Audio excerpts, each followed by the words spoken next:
Praise the Lord. जय मसीह की। आप सभी को आज की सुंदर संगति में आगरा मसीह मंदिर मिनिस्ट्री में आप सभी का हार्दिक स्वागत है। और परमेश्वर का धन्यवाद हो कि उसने हम सभी को जीवित रखा और ये मौका दिया कि हम पुनः एक संगति में आज के दिन में आने पाए।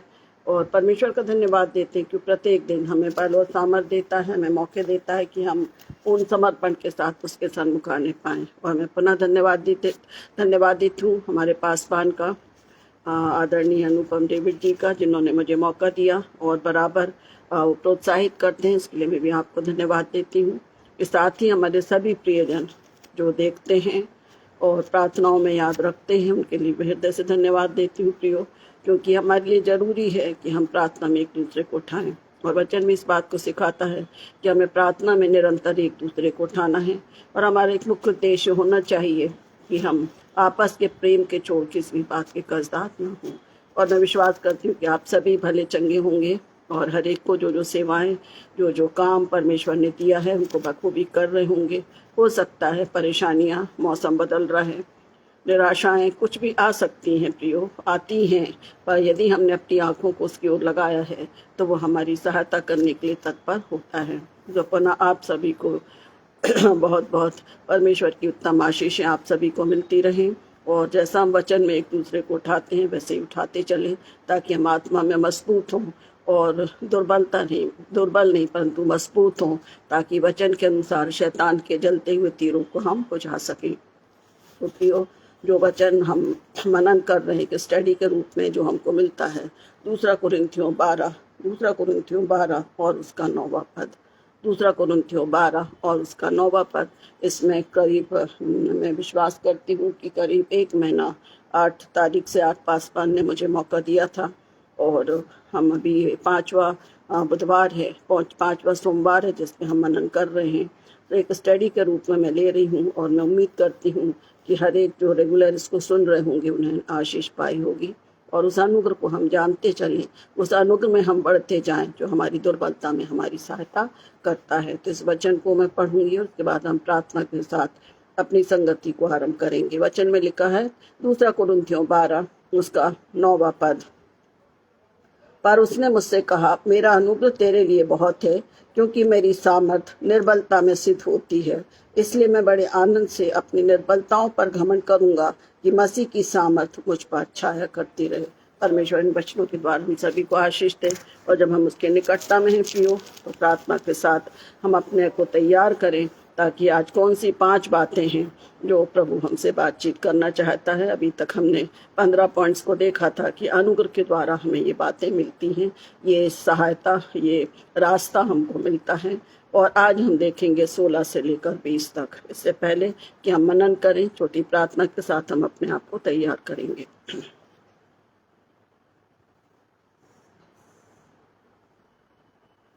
हे मेरे मन यहोवा को धन्य कहे, जो कुछ मुझ में उसके पवित्र नाम को धन्य कहे। हे मेरे मन यहोवा को धन्य कहे और उसके किसी उपकार को न भूलना। हमारे दयालु और प्रिय पिता परमेश्वर, इस सुंदर संध्या के समय आपके पवित्र चरणों के पास आते हैं। धन्यवाद और धन्यवाद देते खुदावन आपके अनुग्रह के लिए, आपकी दया के लिए, जिसके द्वारा प्रभु आज का दिन आपने हमारे जीवन में जोड़ दिया। धन्यवादित हैं प्रभु कि मौसम आगे पीछे होता है, पर प्रभु आप हमारी सुधि रखने वाले परमेश्वर हैं। हाँ प्रभु जी, हर एक स्थितियाँ आगे पीछे होती हैं, परंतु जब हम अपनी आंखों को आपकी ओर लगाते हैं तो सहायता आपकी ओर से मिलती है खुदावन। और मैं विश्वास करती हूँ कि आज आपने सभी को संभाला है, हर एक के कार्यों में, हर एक जो जवाबदारी आपने सौंपी है उसको करने में आपने हम सभी प्रियों की अगुवाई की। इसके लिए मैं धन्यवादित हूँ। इस संध्या के समय पुनः प्रभु हमें मौका मिल गया कि हम आपस में एक दूसरे के साथ संगति करने पाए। प्रभु जी, वो जो वचन आप हमें सिखा रहे हैं कि हमें उस अनुग्रह में बढ़ते जाना है पिता। इस अनुग्रह के लिए हमें कुछ करना नहीं पड़ता। इस अनुग्रह के द्वारा हमें वो सारी रास्ते, सारी बातें मिलती जाती हैं जब हम प्रभु आपकी समीपे में आते हैं। क्योंकि वचन कहता है कि तेरा, पतरस पौलुस इस बात को कहता है, तेरा अनुग्रह मेरे लिए बहुत है। हाँ प्रभु जी, हमारी दुर्बलता में, मेरी दुर्बलता में प्रभु जी आपका अनुग्रह बहुत है। जब हम इस वचन पर मनन कर रहे मेरे पिता, प्रत्येक की अगुवाई करें मेरे खुदा, क्योंकि ये वचन हम नहीं बोल सकते हैं, परंतु केवल आपका आत्मा जो कुछ हमें सिखाए प्रभु जी, हम उसको सीखें और प्रभु विश्वास के साथ ग्रहण करें। और जो कुछ हम सीखते हैं, जो कुछ हम महसूस करते पिता, हम उसको बांटने वाले भी होने पाए पिता। बड़े धन्यवाद के साथ प्रभु मैं पासवान को, उनकी मिनिस्ट्री को, उनके परिवार को आपके पवित्र सामर्थ्य हाथों में सौंपती हूँ। प्रभु एक बड़ा जवाबदारी आपने उन्हें दी है और प्रभु जी वो बखूबी उस जवाबदारी को निभा रहे हैं, इसके लिए हम आपको धन्यवाद देते हैं। हम प्रार्थना करते हैं उन प्रत्येक प्रियों के लिए जो प्रातः से लेकर रात्रि तक जितने भी हमारे प्रिय भाई और बहनें बच्चे हैं जो इस वचन के इस माध्यम के द्वारा वचन की सेवकाई को करते हैं, प्रत्येक को आशीष दीजिए पिता। हर एक जो सुनते हैं पिता, हमारे भाई बहन बुजुर्ग जवान बच्चे जो भी इस वचन को सुनते हैं प्रभु, उनको भी आशीष दीजिए, क्योंकि वचन के अनुसार समय कम है और जो भी समय हमारे पास है प्रभु वो अनुग्रह का समय है और आने वाले समय में वचन के अनुसार ही अनुग्रह भी उठा लिया जाएगा। सो प्रभु हम सचेत रहें ताकि आपकी अधीनता में रहे, जब तक का जीवन है हम आपको समर्पित करने पाए पिता। हर एक को संभालें, सामर्थ्य नेटवर्क सिस्टम को नियंत्रित रखें। मैं अपने आप को शून्य करती पिता, क्योंकि मैं कुछ नहीं, मैं इतना जानती हूँ और इतना मानती हूँ प्रभु कि आपका अनुग्रह मेरी दुर्बलता में, मेरी अयोग्यता में आप मेरे साथ ही खुदा। सभी बातों में आपको महिमा मिले पिता। और प्रभु निरंतर बड़ी गंभीरता के साथ हम इस वचन को आपके द्वारा सीखें और आपके अनुग्रह में बढ़ते जाएं। सारा आदर मान सम्मान आपको मिले खुदावंदा। विनती को सुने और दया से ग्रहण करें, आमीन।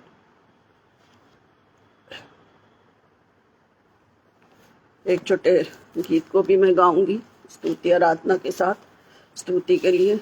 और ये गीत मैं विश्वास करती हूँ कि आप सभी को आता होगा। जिनको आता है तो आप अपने आप भी इसमें शामिल हों, ताकि हम परमेश्वर की उपस्थिति को महसूस करें। वचन भी कहता है उसकी आराधना स्तुति करते हुए उसके सन्मुख आना है। तो जो गीत मैं गा रही हूँ वो है शून्य से लेकर तूने मुझे। हम सभी जानते हैं हम कुछ नहीं हैं, परंतु प्रभु ने हमें उठाकर खड़ा किया है। और जिस के द्वारा ये गीत लिखा गया है उसने बड़ी सुंदरता के साथ इस बात को बताया है कि शून्य से लेकर तूने मुझे रच लिया अपने रूप में। तो हम इस संगति के, इस वचन के संगति के द्वारा, इस स्तुति के द्वारा, आराधना, इस गीत को गाने के द्वारा हम अपने आप को तैयार करेंगे। शून्य से लेके तूने मुझे रच लिया अपने ही रूप में, प्रेम किया है अनंत प्रेम से, दिया पुत्र मेरी मुक्ति के लिए। अनोखा प्यार है तेरा, करूँगा स्तुति तेरी मैं सर्वदा। अनोखा प्यार है तेरा, करूँगा स्तुति तेरी मैं सर्वदा। अन्य वस्त्र और सभी आशीषें दिए तूने मुझे भरपूरी से, खतरों और सब मुसीबतों से आँख की पुतली जैसे संभाला हमें। अनोखा प्यार है तेरा, करूँगा स्तुति तेरी मैं सर्वदा।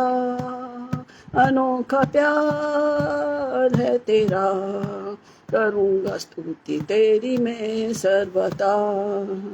जग में आया यीशु स्वर्ग छोड़ कर, मेरा सारा दंड सह लिया उसने। कोड़े खाकर क्रूस उठा कर यीशु ने मुझे मुक्ति और चंगाई दे दी है। अनोखा प्यार है तेरा, करूँगा स्तुति तेरी मैं सर्वदा। अनोखा प्यार है तेरा, करूँगा स्तुति तेरी मैं सर्वदा। अनंत में रास धन संगति यीशु के साथ राज्य में है। स्वर्ग में धन्य है तेरी संतान, पाएंगे यीशु से जलाली ताज। अनोखा प्यार है तेरा, करूँगा स्तुति तेरी मैं सर्वदा। अनोखा प्यार है तेरा, करूँगा स्तुति तेरी मैं सर्वदा। तो आज हम आगे के पांच पॉइंटों को देखेंगे। और हम इस बात को सीखेंगे कि अनुग्रह के द्वारा हमें ये सब चीज़ें प्राप्त होती हैं। अभी तक हमने 15 बातों को सीखा है और आज हम 16, 17, 18, 19, 20 5 बातों को देखेंगे। इनके द्वारा हम इनसे हमको अनुग्रह के द्वारा हमें ये सब मिलता है। हमारे जीवन में जो भी काम है, जो भी जीवन है, एक एक पॉइंट्स हैं, वो सिर्फ हमें प्रभु के अनुग्रह से मिलता है। और प्रियो, इस बात को मैं बराबर जोर दे रही हूँ कि अनुग्रह का मतलब है अनअर्जित कृपा, परमेश्वर की वो दया, परमेश्वर की वो ग्रेस जो हमको कुछ उसके लिए मेहनत नहीं करना पड़ना, कुछ भी मेहनत करना नहीं पड़ता। आज का दिन उसने हमारे जीवन में दिया। हम सब अपना इवैल्यूएशन कर लें, कि इवैल्यूएट करें अपने आप को कि क्या हम इस लायक थे कि आज हमें जीवन मिले। प्रियो, हम अपना डिसीजन इसको लेंगे, पर आप परमेश्वर के अनुग्रह से मैं इस बात को बोल सकती हूँ, प्रभु मुझ में कोई खूबी नहीं है, कोई ऐसा नहीं है कि मैं जीवन को पाऊं, पर प्रभु ने मुझे अनुग्रह से मौका दिया कि आज का दिन मैं उसकी संगति में रख सकूं, उसके प्रेम को समझ सकूं। हर एक जो जवाबदारी प्रभु हमें देता है उसको हम बखूबी निभाने पाएं, ये उसका अनुग्रह है। और उस अनुग्रह के द्वारा ही हम बहुत सी बातों को सीख रहे हैं। और आज जो 5 बातें हम सीखेंगे वो है, पहली बात जो 16 पॉइंट है, मनुष्यों को सेवकाई के हेतु बुलाता है। मनुष्यों को सेवकाई हेतु बुलाता है। अब आप इस बात को सोच सकते हैं कि वचन भी कहता है कि चुने हुए तो बहुत हैं, बुलाए हुए थोड़े हैं, बुलाए हुए बहुत हैं पर चुने हुए थोड़े हैं। और वो किसके द्वारा चुनता है? परमेश्वर ने अपने अनुग्रह से उनको चुना है। हम जो 16वां पॉइंट पर मनन कर रहे हैं कि अनुग्रह के द्वारा मनुष्यों को सेवकाई हेतु बुलाता है। किसको बुलाएगा? यदि हायर सेकेंडरी के बच्चों को यदि हमें पढ़ाना है, उनको सिखाना है, तो हम यदि प्राइमरी के टीचर को बोलेंगे, संभव नहीं है कि उसको करेगा, क्योंकि परमेश्वर जानता है, परमेश्वर मन को जानता है, उस बात को जानता है कि किस बेटे से, किस बेटी से मुझे सेवकाई को लेना है। इसलिए वचन कहता है, हम पढ़ेंगे गलातियों 1 और 15। गलातियों 1 और 15 में इस बात को देखेंगे। वचन कहता है, परंतु परमेश्वर की जिसने मेरी माता के गर्भ ही से मुझे ठहराया और अपने अनुग्रह से बुला लिया। ये कौन कह रहा है? पौलुस प्रेरित कह रहा है। पौलुस प्रेरित इस बात को बता रहा है इस वचन के द्वारा कि मनुष्यों को सेवकाई हेतु बुलाता है। उसने किसको चुना? पौलुस को चुना। जो हम बार बार हर बात इसको हम याद करते हैं, इस बात को हम देखते हैं कि पौलुस को उसने क्या किया? बुलाया। जो पौलुस जबकि उसके लोगों को क्या करता था? सताता था, उनको बंदी गृह में डालता था। हर बात हम इस बात को सीखते हैं, याद करते हैं, क्योंकि इसके बिना हमारा काम नहीं हो सकता। हम इस बात को अच्छी तरह से हम याद कर लेते हैं कि पौलुस का जीवन जो पहले प्रभु के लोगों को सताता था, वो अब प्रभु में लोगों को बुलाता है। ये सेवकाई उसकी है। और हम देखते हैं 12 पत्रियों को उसने लिखा है, और जहाँ जहाँ वो गया वहाँ उसने कठिनाइयों और परेशानियों को उठाया है। और वो इस बात को अच्छे से कह रहा है, वो इस बात की गवाही दे रहा है कि परंतु परमेश्वर की जिसने मेरी माता के गर्भ ही से मुझे ठहराया। जैसे यशायाह भविष्यवक्ता भी इस बात को कहता है, मैंने तुझे चुन लिया, मैंने तेरा नाम लेकर बुलाया है। हम जो भविष्यवक्ता उनके विषय में भी हम देखते हैं कि परमेश्वर ने उनको बुलाया, उनको चुना। जैसे मूसा के जीवन में भी हम देखते हैं कि मूसा कुछ भी नहीं था। मूसा भेड़ बकरी को चराने वाला व्यक्ति था। वो फिरौन के यहाँ बड़ा पला, पर जब उसने मिस्री को मारा तब उसको वहाँ से वो छूटा और अपने घर दूसरी जगहों पर चला गया। और उसको भी परमेश्वर ने चुना। परमेश्वर ने उसको चुना। और क्यों चुना? कि वो अपनी उस इस्राएली प्रजा को जो मिस्र में है, जो मिस्र में थी, उसको छुड़ाने के लिए उसने चुना। मनुष्यों को सेवकाई हेतु बुलाता है। यह अनुग्रह है। परमेश्वर जानता है, और जब उस काम के लिए वो किसी व्यक्ति को देता है तो अपने अनुग्रह से परिपूर्ण करता है और उस काम को सफल करता है। क्या मैं और आप उसकी सेवकाई के लिए अपने आप को बढ़ाते हैं आगे? धन्यवाद देती हूँ इस मिनिस्ट्री के लिए, जिसमें प्रातः से लेकर शाम तक, जब भी, पहले भी और अभी भी वचन जो भी बांटे जाते हैं, लोग, प्रभु ने आप सबको चुना है मेरे प्रियो। वो छोटी बेटी भी हैं, छोटे बच्चे भी हैं, जो बहुत सुंदर ढंग से गानों को गाते स्तुति आराधना करते हैं। वो सब को परमेश्वर ने चुना है। क्यों चुना है? क्योंकि उन पर सब पर प्रभु का अनुग्रह है, और उस अनुग्रह के द्वारा वो अपनी सेवा को लेता है। सिर्फ मनुष्यों की सेवकाई हेतु बुलाता है। और वचन इस बात को बता रहा है पौलुस प्रेरित, और अपने अनुग्रह से बुला लिया। जो कुछ था भी नहीं, मैं कुछ भी नहीं था, बस वो अपनी गवाही देता है कि मैं कुछ भी नहीं था, परंतु परमेश्वर ने अपने अनुग्रह से मुझे बुला लिया और उस सेवा को ले रहा है कि उसने बहुत सारे लोगों को प्रभु ने बुला लिया। कितनी अच्छी बात है, कितनी हमारे लिए घमंड की बात है कि प्रभु अपने अनुग्रह से हम जो उसकी ओर बढ़ना चाहते हैं उनको चुनता है, और वो फिर अपनी अगुवाई अपने अनुग्रह से भरकर उनको अपने लिए काम में लाता है। हम देखते हैं यूहन्ना के जीवन के लिए भी, जो कि परमेश्वर के पहले प्रभु यीशु मसीह के लिए अपने कार्यों को करता था और इस बात को बताता था कि मेरे बाद आने वाला जो है उसके जूती के बंद में खोल नहीं सकता। यूहन्ना को भी हम देखते हैं यीशुआ ने आशीष के द्वारा, परमेश्वर ने वो बांझ थी, उसने परमेश्वर के आशीष से उसने उस बेटे को पाया। और उस बेटे का काम क्या था कि प्रभु यीशु मसीह के विषय में बताना, और वो शक्ति के साथ, बड़ी मजबूती के साथ इस बात का प्रचार करता था, और प्रभु ने उसको चुना। जब ये काम उसका पूरा हो गया, हम देखते हैं कि हेरोदेस की जो पत्नी है, उसने उसको बोलकर उसके सिर को कटवा दिया। परमेश्वर का अनुग्रह था, परमेश्वर ने उसको चुना था, किसके लिए? कि वो प्रभु यीशु मसीह के बुलाने, मतलब एक वचन भी हम पढ़ते कि देखो एक पुकारने वाले का शब्द सुनाई देता है कि प्रभु का मार्ग सीधा करो। हम पुराने नियम में बातों को पढ़ते।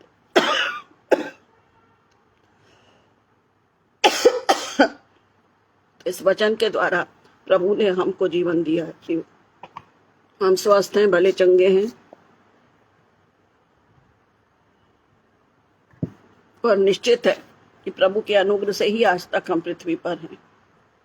आज का दिन हमने परमेश्वर के अनुग्रह से देखा है। तो क्या हम इस बात में हम कुछ महसूस करते हैं कि मैं उसके लिए कुछ काम कर रही हूँ कि मनुष्यों को सेवकाई के लिए बुलाता है। वचन लिखा है गलातियों 1:15 में, पौलुस प्रेरित की जो बात कह रहा है कि उसने मुझे बुला लिया। मैं और आप बिल्कुल मत सोचिए कि यदि हम वचन की सेवकाई कर रहे हैं, बहुत अच्छी बात है, परमेश्वर ने चुना, क्योंकि बोलने वाले हम नहीं ना कुछ हैं, हमारा प्रभु है। पर इसके बाद वाला जीवन हमारा कैसा है? इसके बाद हम वचन बांटते हैं, बहुत अच्छी बात है, परमेश्वर समझ बुद्धि देता है, उसके बगैर हम नहीं बोल सकते। जो उसके बगैर बोलते होंगे वो बात अलग है, पर मेरी गवाही है, बिना परमेश्वर की अगुवाई में हम कुछ भी नहीं बोल सकते। इतना ढाढ़स, इतनी मजबूती हमारे जीवन में नहीं रहेगी। पर यदि प्रभु ने चुना है तो अपने लिए काम में लाएगा। तो आज हम इस बात पर मनन करें, इस बात पर हर एक जन, मैं आप सभी से विनय करती हूँ, इस पॉइंट को अपने आप में देखें कि मनुष्य को सेवकाई हेतु बुलाता है। क्या मैं और आप उस बुलाहट में शामिल हैं? हम अनुग्रह मिल रहा है हमको, लेखा भी लेगा। हमारे पासवान ने, जो कि इस मिनिस्ट्री को चला रहे हैं, उनको एक बड़ा प्रभु ने उनको सेवकाई दी है, और ऐसी सेवकाई दी है कि वो ये नहीं देखते हैं कि सिर्फ आगरा के ही लोग हों, उन्होंने पूरी जगह के लोगों को अपनी मिनिस्ट्री में जोड़ के रखा है। कितनी सुंदर और एकता की बात वो अपने इस मिनिस्ट्री से प्रकट करते हैं, गवाही देते हैं। प्रभु उनको बहुत आशीष दे। और बहुत अच्छा लगता है कि जब हम भिन्न भिन्न लोगों के द्वारा वचन को सुनते हैं, भले हम नहीं, पर आपस में हम एक दूसरे को पहचानते हैं और उस संगति में बढ़ते हैं, क्योंकि प्रभु चाहता है कि हम सेवकाई में लगे रहें।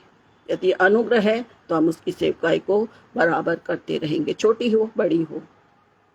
किसी को सिखाना, किसी को बताना, केवल वचन प्रचार ही नहीं, बहुत सारी सेवकाई हैं। अच्छे कार्यों को करना, मदद करना, प्रार्थना करना, ये सब चीजें प्रभु हमसे चाहता है।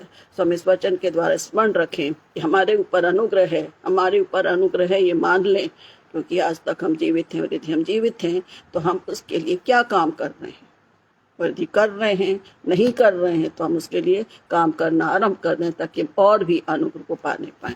दूसरा पॉइंट, 17वां पॉइंट है, धन प्रदान करता है। धन प्रदान करता है।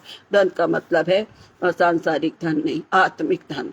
जैसे आत्मा के फल हैं 9 हैं, उसी प्रकार वो धन भी हमारे लिए है। वो धन जो हमको प्रभु के निकट ला सकता है, जो हमको मिलता है। इफिसियों 2:7 से 10 तक, इफिसियों 2 और 7 से 10 तक मिलता है कि अनुग्रह के द्वारा धन प्रदान करता है।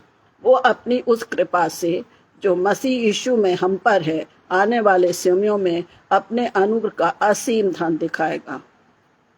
वो समय आ गए हैं, हर जगह कठिनाइयाँ हैं, जो दास दासी हैं, सेवक सेविकाएं हैं, जो कि वचन को बांट रहे हैं, सताव है उनके लिए, बहुत ज़्यादा खराब कंडीशन हो रही है, हर चीज़ में दुख और सताव है। ये धन उनके लिए है, ये धन उनको मिल रहा है। प्रियो, वचन फिर से पढ़ रही हूँ, इफिसियों 2:7-10। हम दूसरे पॉइंट पर मनन कर रहे हैं कि परमेश्वर का अनुग्रह जिस पर है धन प्रदान करता है। कौन सा धन? वो अपनी उस कृपा से जो मसीह यीशु में हम पर है। पौलुस पर इसी बात को सिखा रहा है, आने वाले समयों में अपने अनुग्रह का असीम धन दिखाएगा। अनुग्रह का असीम धन, हम तो सिर्फ अनुग्रह पर ही अटके, अनुग्रह का असीम धन दिखाएगा। जब ये काम, जो जवाबदारी प्रभु ने सौंपी है, जो बुलाहट उसने दी है प्रियो, जब हम उस बुलाहट को पूरा करेंगे विश्वसता के साथ, तो हमको क्या मिलेगा? क्या बताएगा? वो असीम धन दिखाएगा। असीम धन हमारे लिए उसने रखा है। तो इसलिए हम इस बात को देखें, जो भी प्रियो में इस वचन के बारे कहना चाहती हूँ कि जो भी वरदान आपको खुदा ने दिया है, अच्छे गाने का, अच्छा समझाने का, अच्छा गाइड करने का, उसका उपयोग करें। उसको अपने मन में ना रखें। किसी किसी को बहुत सुंदर ढंग से सिखाने का आता है, बहुत सारी चीजें आती। परमेश्वर ने जो वरदान दिया है उसका उपयोग करें, ताकि हम उसके अनुग्रह में बढ़ते जाएं और उसके अनुसार हम उस असीम धन को पाएं जो उसने हमारे लिए रखा है। यदि हम उस अनुग्रह के में रहकर उसकी सेवकाई को कर रहे हैं, उसकी इच्छा के अनुसार अपने जीवन को जी रहे हैं, तो यह असीम धन मुझे और आपको भी मिलेगा। इसके साथ ही मैं पढ़ना चाहूंगी मत्ती 6:31-34। मत्ती 6:31-34 सबको याद है?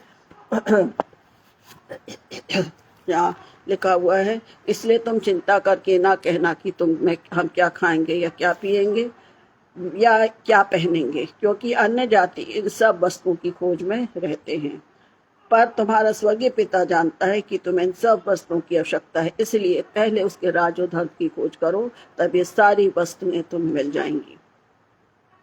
तकलीफ होती है, कठिनाइयां आती हैं, काफी प्रॉब्लम्स होती हैं, पर वचन इस बात को कह रहा है, प्रभु यीशु मसीह ने इस बात को सिखाया है, क्योंकि अन्य जाति इन सब वस्तुओं की खोज में रहते हैं, पर तुम्हारा स्वर्गीय पिता जानता है कि तुम्हें इन सब वस्तुओं की आवश्यकता है।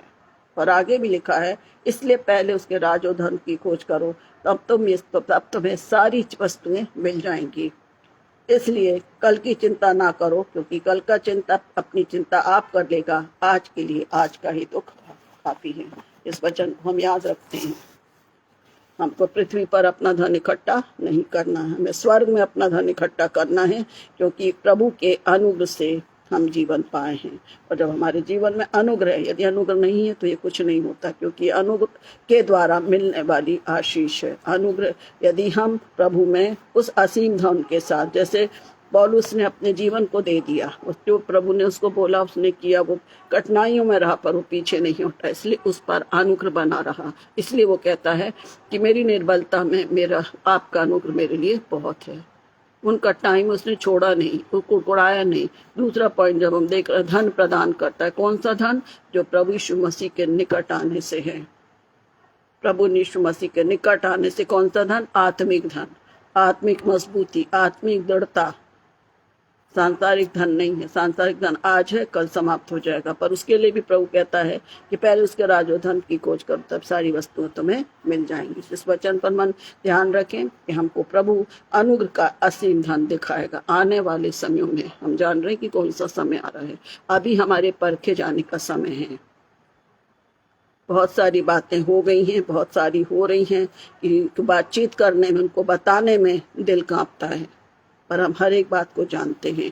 और वो इसलिए स्थिर हैं, वो लोग इसलिए उन्होंने अपने जान की परवाह नहीं करी, क्योंकि उनके पास परमेश्वर का अनुग्रह है। और उस अनुग्रह में वे कठिनाइयों में झेल रहे हैं, अर्थात प्रभु उनको वो असीम धन देने पर है, जो कभी भी उनसे अलग नहीं होगा।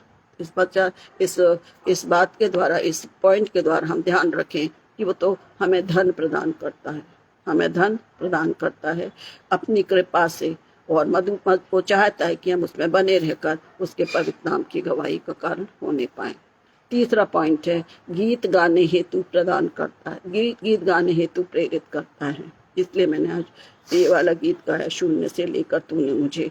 गीत गाने के लिए, भजन स्तुति। यदि मेरा मूड अच्छा है, देखिए हम अपने घर द्वार में अपने कामों को करते हैं, थकते हैं, परेशान होते हैं, पर एक बात देखिए, जब वचन और प्रार्थना करते हैं, जब हम आत्मा में भरते हैं प्रियो, हम आराम से उन गानों को गुनगुनाते हैं जो हमें शांति और आनंद और खुशी देते हैं। ये मेरा अनुभव है।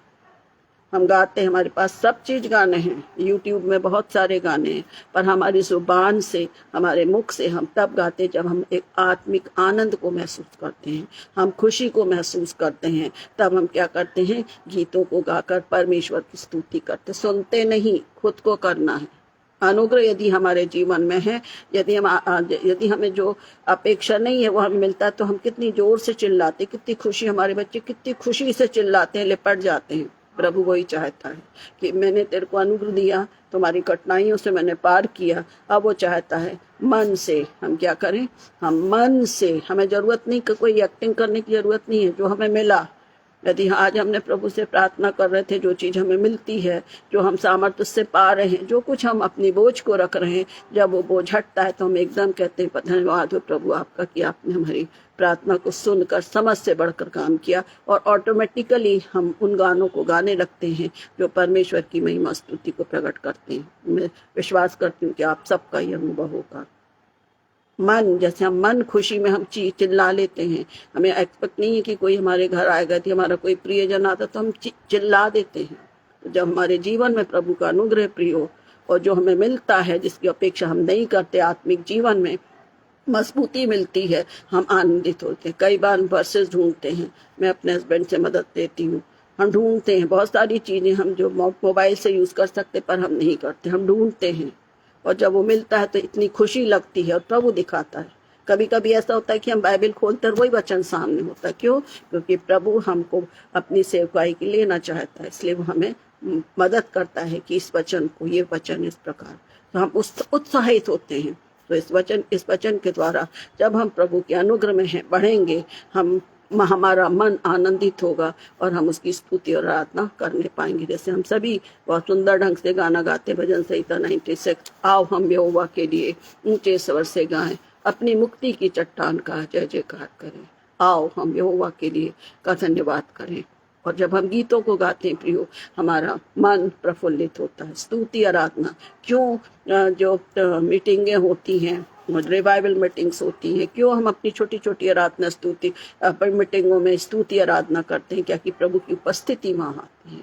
जब हम गीतों और गानों को भरते हैं, परमेश्वर का आत्मा अनुग्रह के साथ, वो अनुग्रह का आत्मा हमारे जीवन में काम करता है, वो हमको विभोर करता है, वो हमको झिंझोड़ता है। और तब जो भी बात परमेश्वर अपने दासों के द्वारा सिखाना चाहता है, वो बराबर हमारे मन में काम करती है। इसलिए प्रेज एंड वर्शिप हम देखते हैं, पिछले बार प्रेज एंड वर्शिप के द्वारा हम प्रभु की वचनों को सुनने के लिए हम मन से, आत्मा से तैयार किए जाते हैं। तो हमारा अनुग्रह है, हम गुनगुनाते हैं, हम खुशी में बोलते, हम गाते हैं। ये हमारे जीवन में होना चाहिए। गीत गाने के लिए हमको प्रोत्साहित करता है, वो अनुग्रह हमको गीत गाने के लिए प्रोत्साहित करता है। यदि हम रोते हैं तो क्या, तब उस समय हमारी जुबान से गीत नहीं निकलता है, परंतु गीत निकलता है, उसके साथ साथ हमारे आंसू भी निकलते हैं, जो पश्चाताप को दर्शाते हैं। जब हम दुआ करते हैं, हम आंसू हमारे निकलते हैं। कुछ गाने हैं जो मन को तोड़ते हैं, हम उनको गाते हैं तो पश्चाताप के आंसू निकलते हैं, और वो भी परमेश्वर के अनुग्रह के द्वारा मुझे और आपको ये वरदान, ये काम परमेश्वर के अनुग्रह से हमको होता है। जो तीसरी बात हमने देखा है, पहली बात हमने देखा कि मनुष्यों को सेवकाई के लिए बुलाता है, तैयार करता है, धन प्रदान करता है। तीसरी बात हमने देखा है, गीत गाने के लिए उत्साहित करता है। परमेश्वर की स्तुति, गीत गाना मतलब परमेश्वर की स्तुति करने के लिए वो हमको प्रोत्साहित करता है। चौथी बात हम देखेंगे, बातचीत का सलोनापन देता है। बातचीत करने का, जो हम बातचीत करते हैं उसमें वो सलोनापन देता। सलोनापन का मतलब है नम्रता, एक वे ऑफ टॉकिंग है, जिसको हमको बदतमीजी से बात करते हुए, अलग धिक्कार के बात करते, पर एक सलोनापन सुंदर, कि हमारी वचन भी कहता है कि तुम्हारा बोलना किसी के लिए ठोकर का कारण ना हो। और उसमें हम वचन को हम देखेंगे जो हमें मिलता है कुलूसियों 4 और 6 में। कुलूसियों 4 और 6 में लिखा है, इसलिए मैं इस वचन को और पढ़ूंगी। कुलूसियों 3:16, गीत गाने के लिए प्रेरित करता है, या गीत गाने के लिए हमको प्रोत्साहित करता है, वो हमको मिलता है। कुलूसियों 3:16। मसीह के वचन को अपने हृदय में अधिकाई से बसने दो और सिद्ध ज्ञान सहित एक दूसरे को सिखाओ और चिताओ, और अपने अपने मन में अनुग्रह के साथ परमेश्वर के लिए भजन और स्तुति गान और आत्मिक गीत गाया करो। सॉरी, मैं इस वचन को बोलना भूल गई, मैं समझाने में लग गई, पर ये वचन स्मरण रखें। कुलूसियों 3:16 वचन इस बात को सिखाता है कि अपने मन में अनुग्रह के साथ परमेश्वर के लिए भजन और स्तुति गान और आत्मिक गीत गाया करो। हम कब गाएंगे? जब हम प्रभु के निकट आते हैं, अपने को खाली करते हैं, तब वो आत्मा की भरपूरी गीत गाने के द्वारा हमें भरता है और उसके वचन हमारे जीवन में काम करते हैं। चौथा पॉइंट है बातचीत का सलूनापन, जो हमको मिलता है कुलूसियों 4:6 में। कुलूसियों 4:6 में मिलता है, तुम्हारा वचन सदा अनुग्रह सहित हो, तुम्हारा वचन सदा अनुग्रह सहित हो और सलोना हो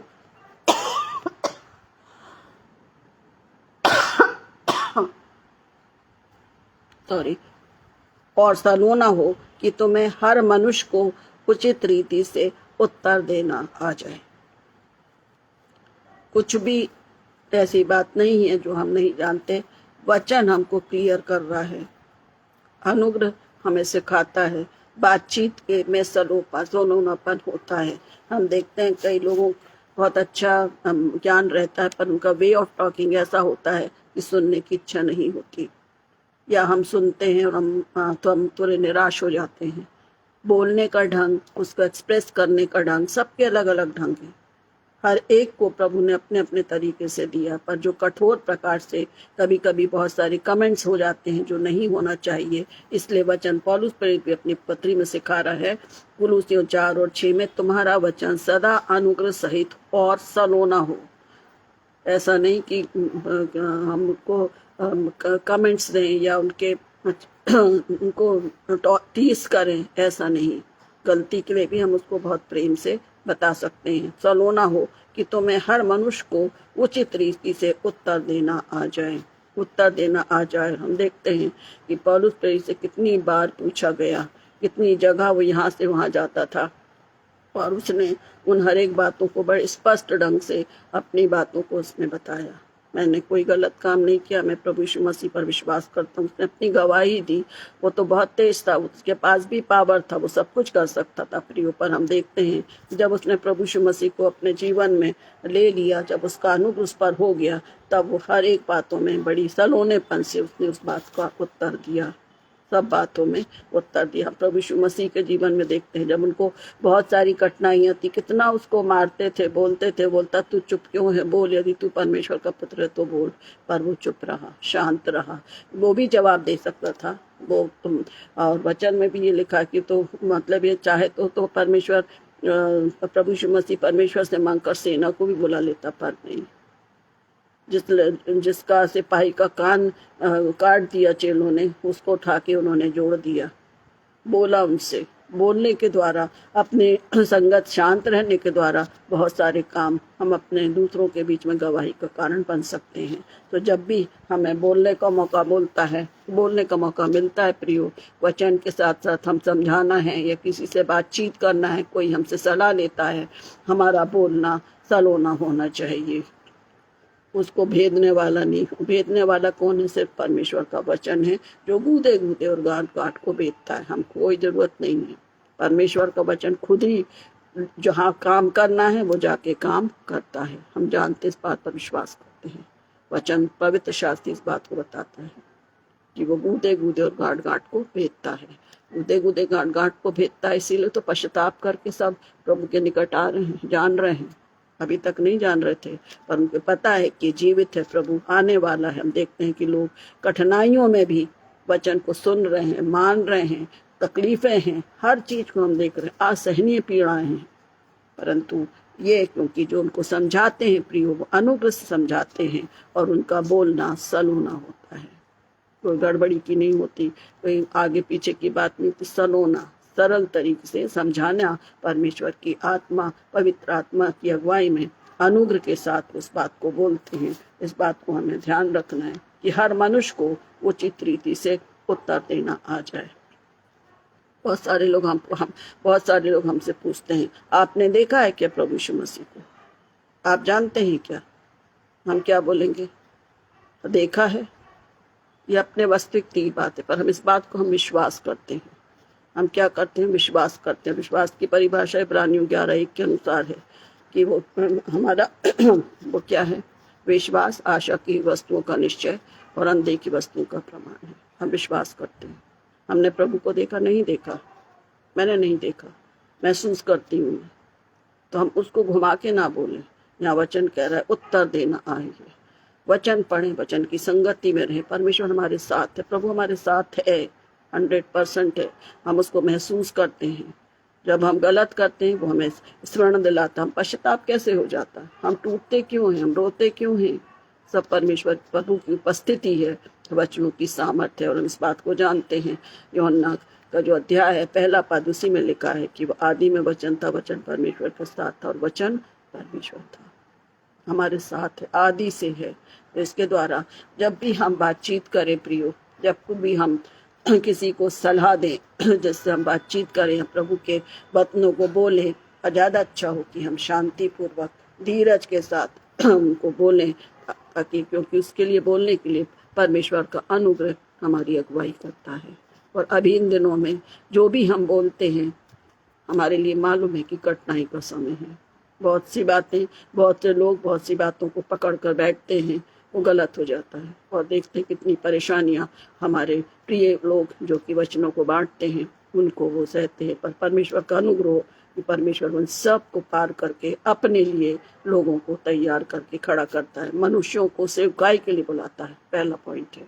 तो इस प्रकार हम इस बात को स्मरण रखें कि हमारा बोलना किसी के लिए ठोकर का कारण ना हो, परंतु हमारे बातचीत का लहजा सलोना हो, जिससे परमेश्वर प्रभु की महिमा हो और उसके अनुग्रह में हम बढ़ते जाएं। आखिरी पॉइंट जो है वो है सामर्थ्य देता है। आखिरी पॉइंट जो है वो है सामर्थ्य देता है। और पिछली बार भी हमने इस वचन को सीखा था कि सामर्थ्य देता है। उस समय जो हमको मनन किया था हमने पिछले हफ्ते सामर्थ्य में, उसका जो रेफरेंस था वो अलग है और आज का रेफरेंस अलग है। यहाँ पर पिछली बार हमने देखा था दूसरा कुरिन्थियों, पहला कुरिन्थियों 15 और 10। पहला कुरिन्थियों 15 और 10 में ये पौलुस कहता है, परंतु मैं जो कुछ भी हूँ परमेश्वर के अनुग्रह से हूँ। उसका अनुग्रह जो मुझ पर हुआ वो व्यर्थ नहीं हुआ, परंतु मैंने उन सब से बढ़कर परिश्रम भी किया, तो भी ये मेरी ओर से नहीं हुआ, परंतु परमेश्वर के अनुग्रह से जो मुझ पर छाया है।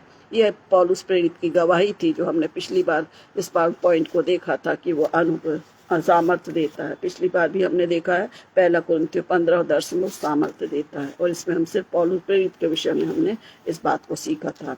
पर आज जो वचन है वो तीमुथियुस की पत्री को है, सामर्थ्य देता है। 5वां पॉइंट है सामर्थ्य देता है। दूसरा तीमुथियुस 2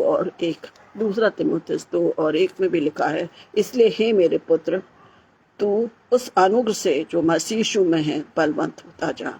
यहाँ पर हमने देखा है ये परमेश्वर अनुग्रह है जो मुझ पर हुआ, व्यर्थ नहीं हुआ, परंतु उन सब से बढ़कर परिश्रम भी किया और परमेश्वर ने उसको सफल किया। यहाँ परिश्रम करने की बात थी पिछले बार, सामर्थ्य के संग परिश्रम करना है। यहाँ पर ये बता रहा है कि जब हम सामर्थ्य वो हमको देता है, परमेश्वर के अनुसार हमको सामर्थ्य मिलती है, तो हम जो मसीह यीशु में हैं हम बलवंत होंगे, हम निराश नहीं होंगे, हम टूटेंगे नहीं, हम बलवंत होंगे। परमेश्वर की सामर्थ्य हमको गिरने से बचाएगी। यहाँ पर परमेश्वर की सामर्थ्य के विषय में बताया कि परमेश्वर की सामर्थ्य से वो क्या हुआ, परिश्रम जो किया, सब परिश्रम का फल उसको मिला। और ये मेरी ओर से नहीं हुआ, परंतु परमेश्वर के अनुग्रह से हुआ जो मुझ पर था कठिनाइयों में। इसलिए वो कहता है उसको सामर्थ्य मिली, क्योंकि परमेश्वर की सामर्थ्य मुझ में छाया करती है।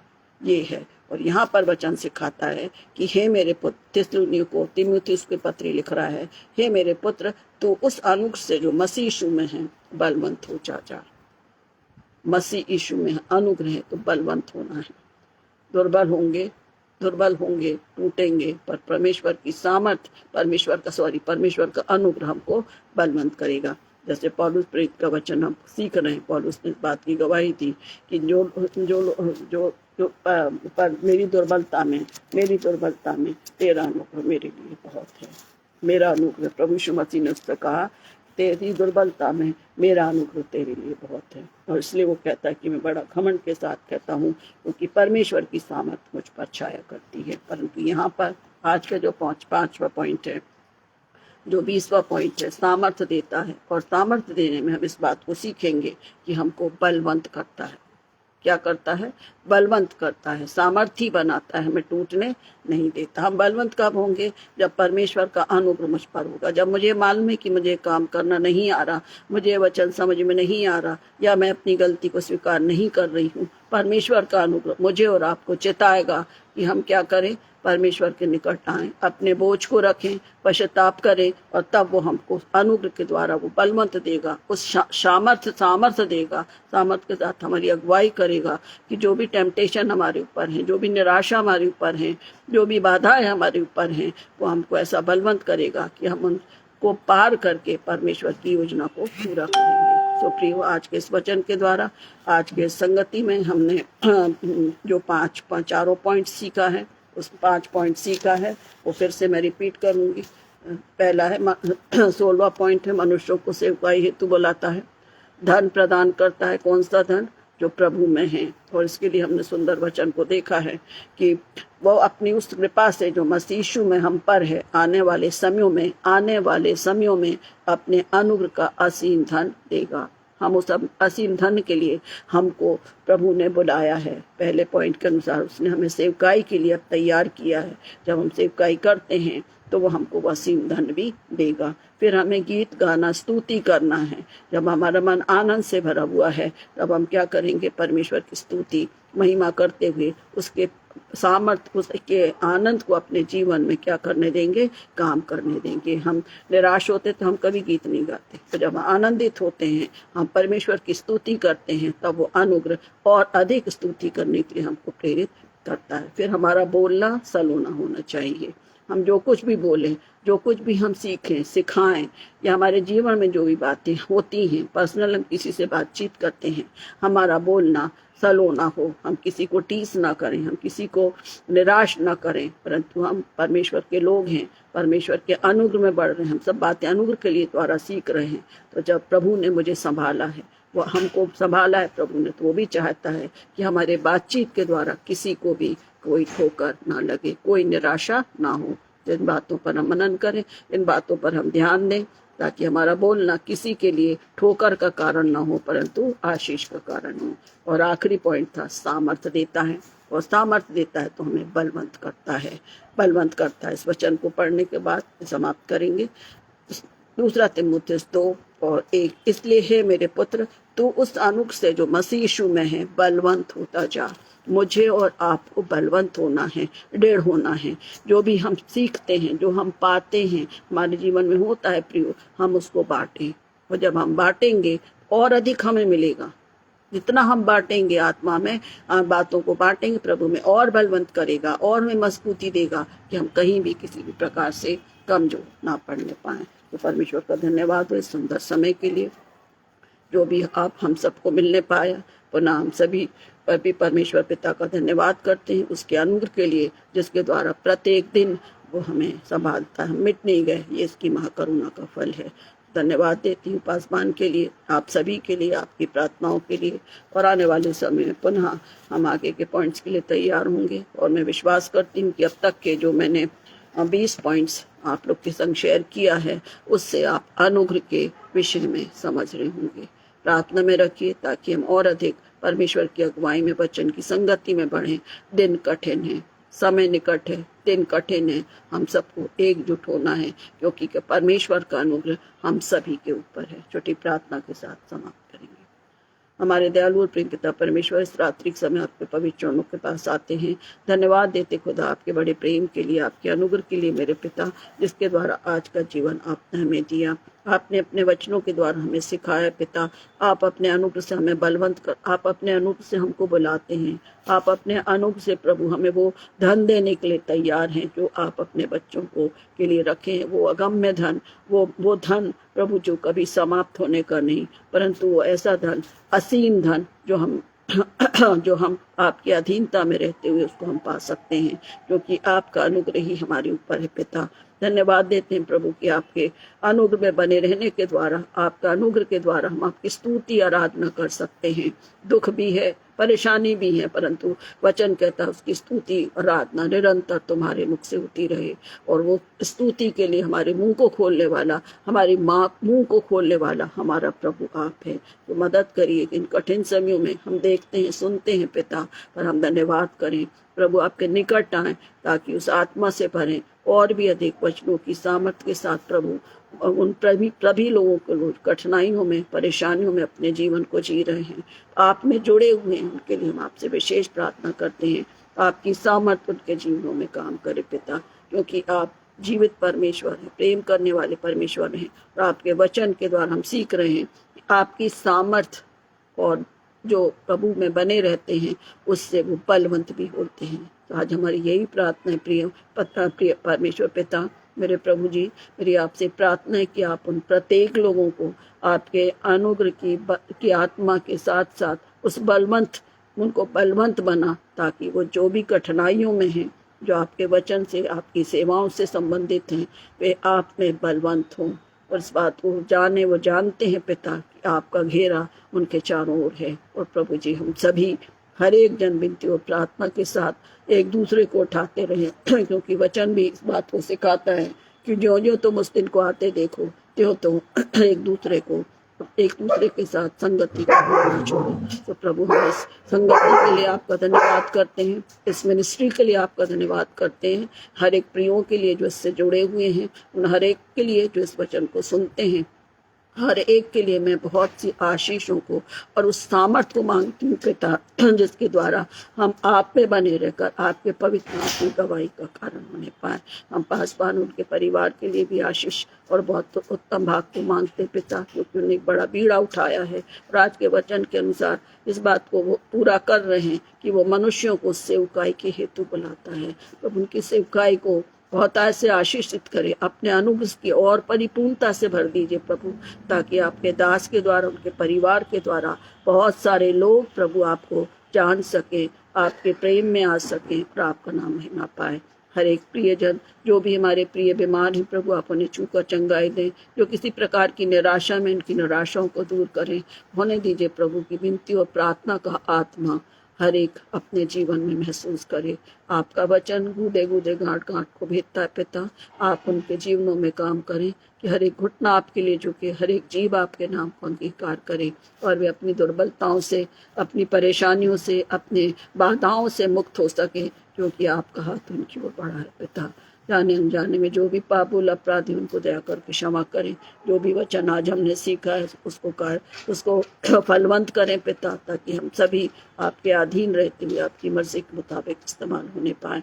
आने वाली रात्रि में प्रभु आपकी सहायता अगुवाई दीजिए। आने वाले समय में भी जो भी प्रियजन वचन को बांटेंगे, उनको भी आप सामर्थ्य दीजिए, ताकि प्रभु निरंतर आपका नाम महिमा पाए। आने वाली रात्रि में आपकी सुरक्षा दीजिए, अपने वचनों के द्वारा बातचीत करिए, आपकी मर्जी के मुताबिक नए दिन को देखें और आपकी योजना के अनुसार इस्तेमाल किए जाएं। सब बातों के लिए आपका धन्यवाद करते हैं और मांगते हैं कि सभी बातों में केवल और केवल मेरे पिता आपकी इच्छा पूरी हो। इस विनती को सुने और दया से ग्रहण करें। आमीन आमीन। यीशु सहाय। शुभ रात्रि।